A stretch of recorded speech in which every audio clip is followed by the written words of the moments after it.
Hi guys, this is welcome to Study with Sabah, my YouTube channel, and in today's video we're going to be going over the A-level plan. So when I made this PowerPoint, it was 93 days to go into our A-levels. Now it's 93, woohoo, so exciting. And as the time is ramping up, we're having less and less time, A-levels are starting. I don't know about you guys, but I do maths, bio and chem, and for me my first exam is the 2nd of June, which is a Tuesday, and it's a chemistry paper, a paper 1 AQA, and it is physical and inorganic chemistry. So yeah, A-levels are dawning, mocks are finished, year 12 content is done. Now we are focusing on getting our revision down for actual exams. And for a lot of people it can be really daunting because a lot of us have our university offers. Me myself, I have applied to do medicine and I have a couple of medicine offers which I need to fulfill, and actually the pressure can get a lot because you know that it's either hit or miss. You either get the grades or you don't, and that can cause a lot of pressure and stress, and we just want to make a plan to make sure that we're streamlining our revision, not burning ourselves out, but also getting on top of the content. And how we do that is setting out clear strategy, which should be proven by mocks or disproven, and that is completely okay. Let's go on to what happened during mocks. So, mocks. I don't know about you guys, but my school did we did our mocks the beginning / mid February, and we had 6 papers which were put into 2 weeks. So the first week was all of paper 1, second week was all of paper 2. So for me, for maths I do EdXL, for biology I do EduCAS, and for chemistry I do AQA. And what was the kind of structure of the papers was like everything that we had covered from year 12 and year 13 were put into they were spread out evenly over both papers. And so if I was going to debrief based on what happened in mocks, so obviously because it's our first A-level mocks, not everything can go to plan because it's the first time that we're doing heavy content and papers in time conditions in an exam setting. And the way that our papers were structured, and I can imagine other schools have structured the papers in terms of like timing, when the exams were happening, they were kind of quick fire, they were happening one after the other, and you had literally no time to take a break because once paper 1 was done, you had a small gap where you can get in the final stuff for paper 2 will happen, and then you're done. So it's kind of like an intense period of concentration, and the period that starts before A-levels is something that we need to be focusing on, making sure that essentially when the first paper starts, we need to be ready to switch to the next paper's mindset in a sense. Because we only did 6 papers in the mocks for my school, going up to 9 papers, that can be even more overwhelming and even more time consuming and even more increasing the chance of actually burning out. So I haven't got my mock results back, but based on how I feel I did during the mocks, I can tell where my gaps were. And it's completely okay to have gaps. Like, I know from people that I have talked to, people who talk after the exams, what I know is that not every single paper goes as planned. So for example, for me, all the paper 1s went quite amazing, and I think that's because I revised heavily on paper 1 and I didn't focus too much on paper 2. And then for my weakest papers was probably paper 2 maths, so that's stats and mechanics, so the applied paper, where I focused less because the content compared to pure is less. So that's where I've identified my weakness, and I'm starting to plan some targeted revision on those areas.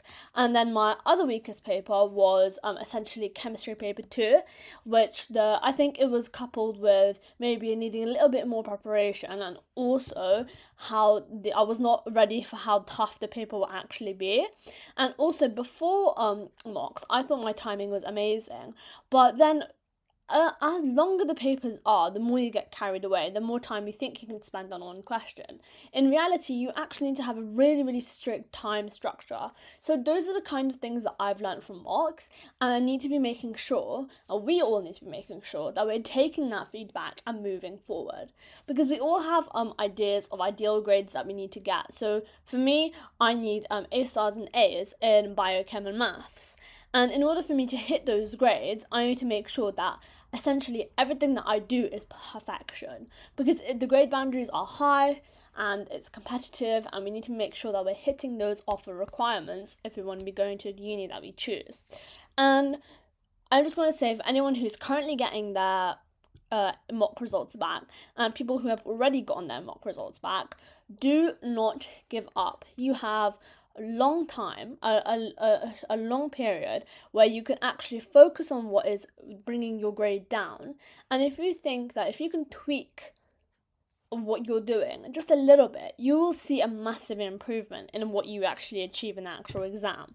Don't be afraid to go to teachers. Don't be afraid to reach out to me. I'm going to put my Gmail in the description, and I'm going to also put my Instagram in the description below. So if you need any help, anything to do with like maybe some advice, I can give that advice. If you want some tips on how to lay out your revision notes, tips on how to make flashcards, tips on how to kind of organize your time, I can make a spreadsheet. Just please like, comment and subscribe, and I will get to them as soon as possible in the next video. So okay, let's move on from mock. So remember, don't get disheartened, take your results as feedback and move forward. Do not stay and weep and move forward. Let's go. Okay, so for the first subject I'm going to talk about is maths. So as I've mentioned, I do Edexcel.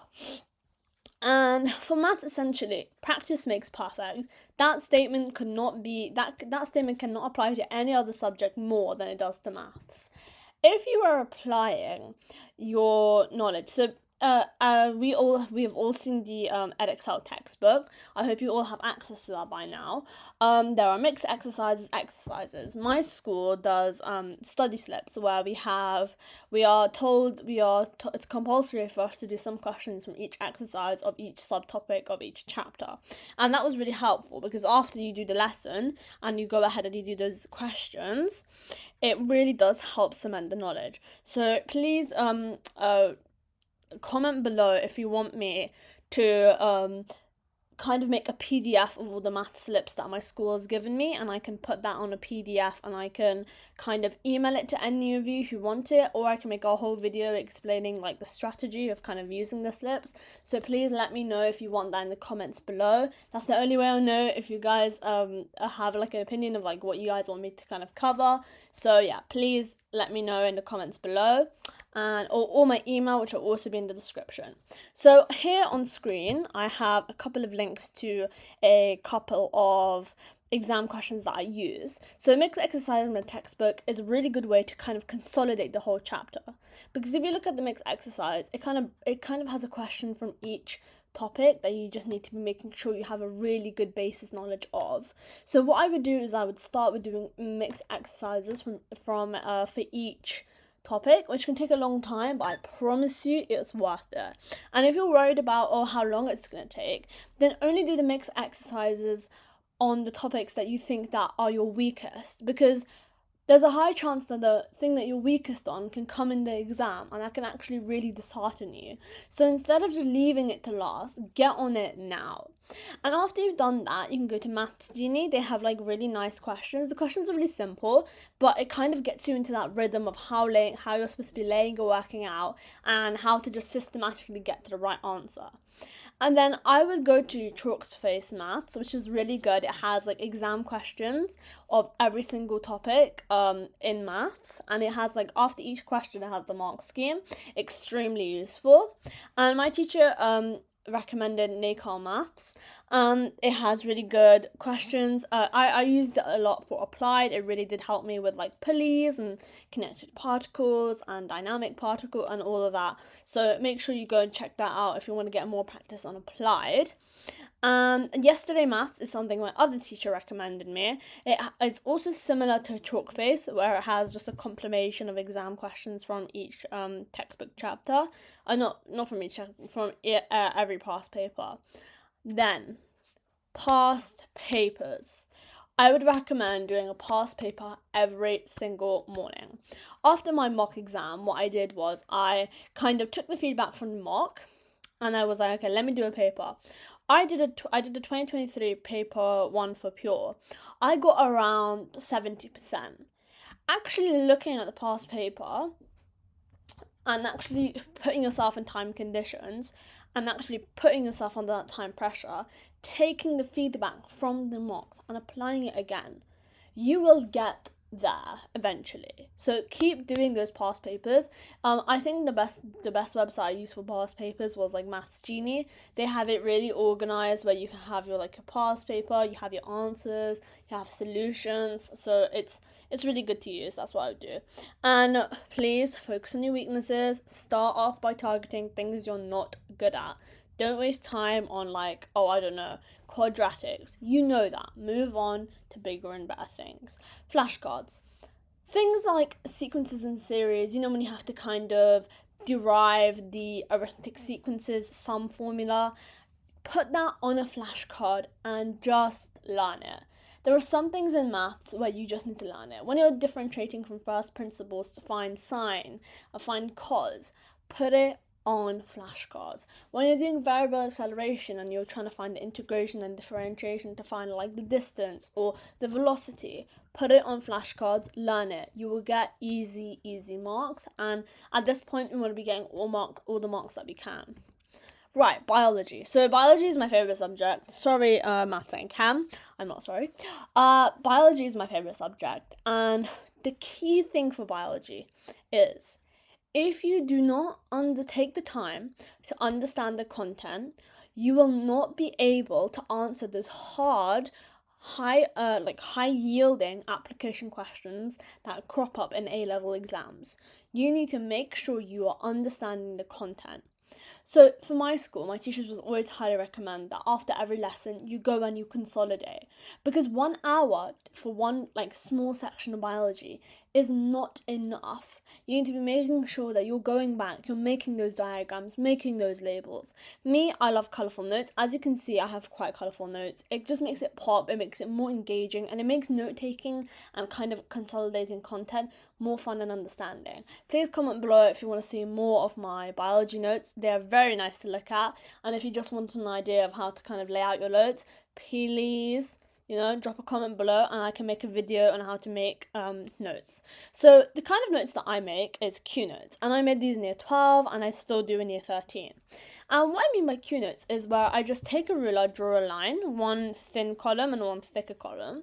In the thin column, I do a question. So I phrase the note as a question, and then my answer to the question is the note. Now, the reason that I do this is that having a question and an answer is much easier to understand.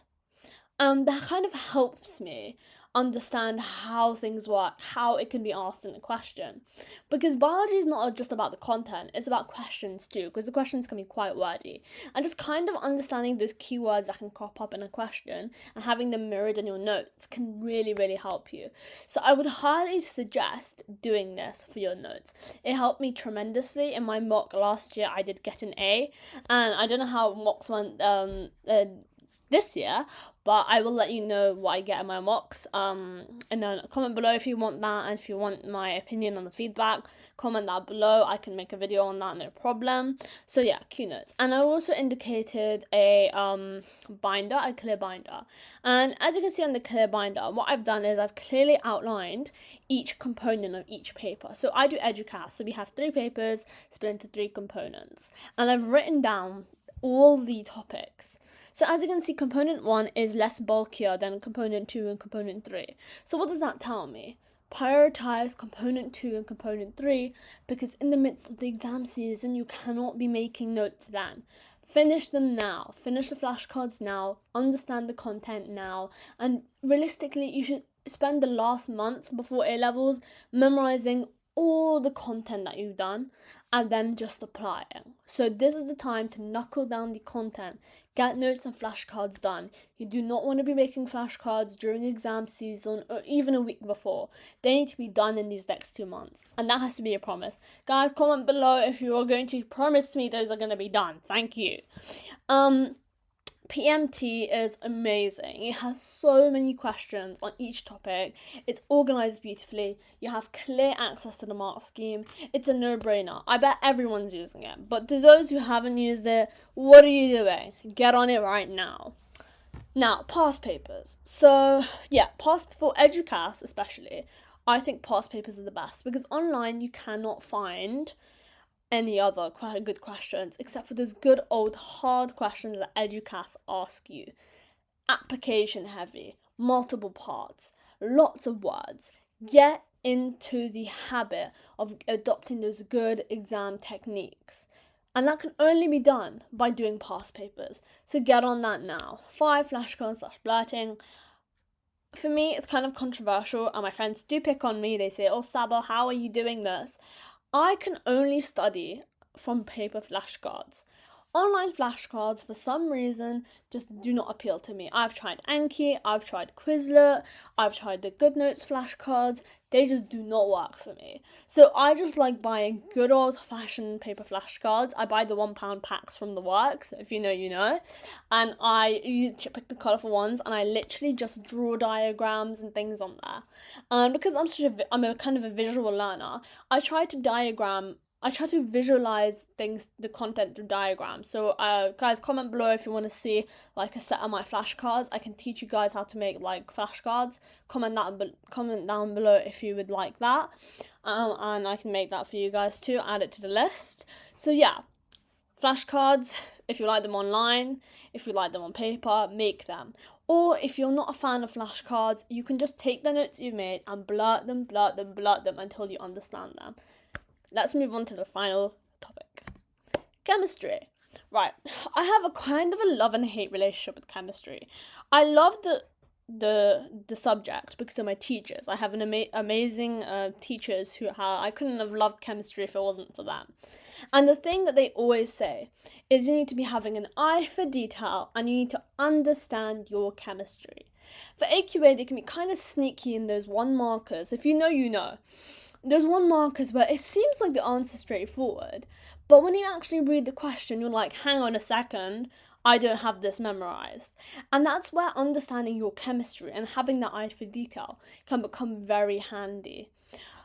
So for me, making clear notes is really easy because my school has an amazing chemistry department, and my teachers have made like beautiful, colourful booklets for each unit of chemistry, which I could not have done it without them. So like for inorganic and physical chemistry, we have like breakdown notes, calculations, layout, etc., etc. I can make a chemistry. I can do chemistry teaching, guys, in the comments below. I can share the booklets if you want. Comment that below. Okay, one thing that my chem teacher had said was, you have to be smart. You need to have a good work ethic if you want to be a good chemist. If you are going after every lesson and understanding that content, understanding that chemistry, and coming back and being able to recall it, then you will do well in chemistry.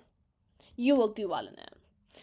And after you've understood that chemistry, after you made those clear notes, after you've made those flashcards, remember, flashcards, I use them mainly for definitions because you need to be knowing your definitions.